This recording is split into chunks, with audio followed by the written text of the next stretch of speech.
My name is Thijs Biersteker. I'm an ecological artist and I work together with scientists and researchers from all over the world to turn their environmental facts into interactive art installations.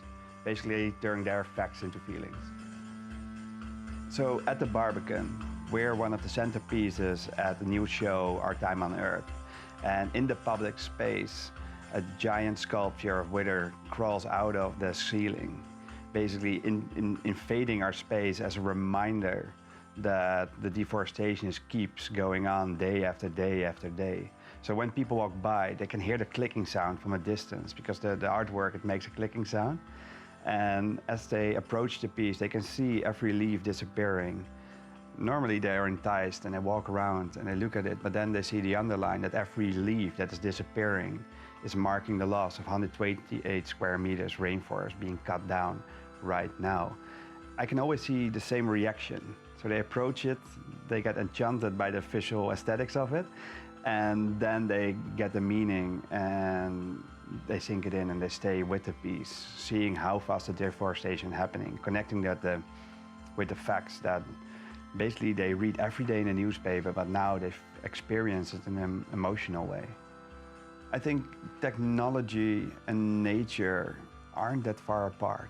If you can see how trees communicate under the ground with electrotechnical signals, and how basically this whole sculpture of wither is just electric signals moving through lines, just as the mycelium running under the ground.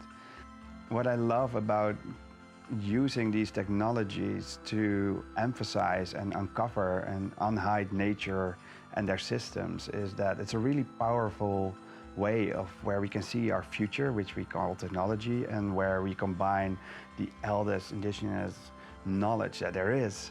And we basically prove that by everything we discover through technology. So for me, technology is just a paint. It doesn't matter for me what I use, how I use it, if it's the latest metaverse stuff, or if it's just a few simple wires turning on a leaf or turning off a leaf. As long as it emphasizes the message, it works for me. So before wither has this prominent place here at the Barbican right now, it has actually traveled a huge amount. So we've built, of course, the prototype versions that you can see here in the back.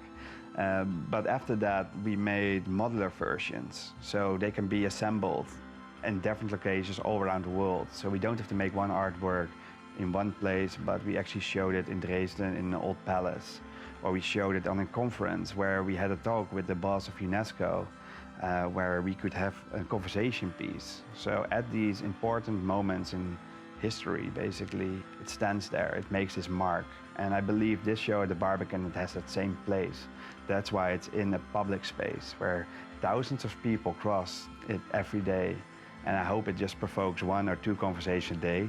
And that will be enough for, well, I think the 9 months that it's over there.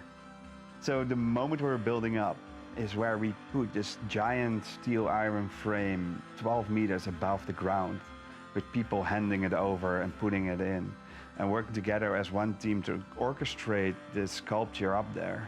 And when we had to turn in the thousands of screws that holds the leaves, basically organically flow the wires. And then there was one moment where the scaffolding came down, and the first time where you could see it hanging in free space.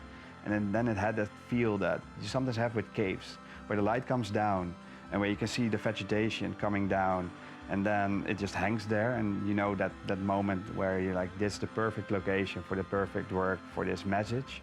So from the crew from the Barbican that has built hundreds of shows, to the team here in the studio that have seen the work a few times already, and then seeing it hanging there for the first time, I think it was for all a great moment, a good reveal that you know you've made something impactful.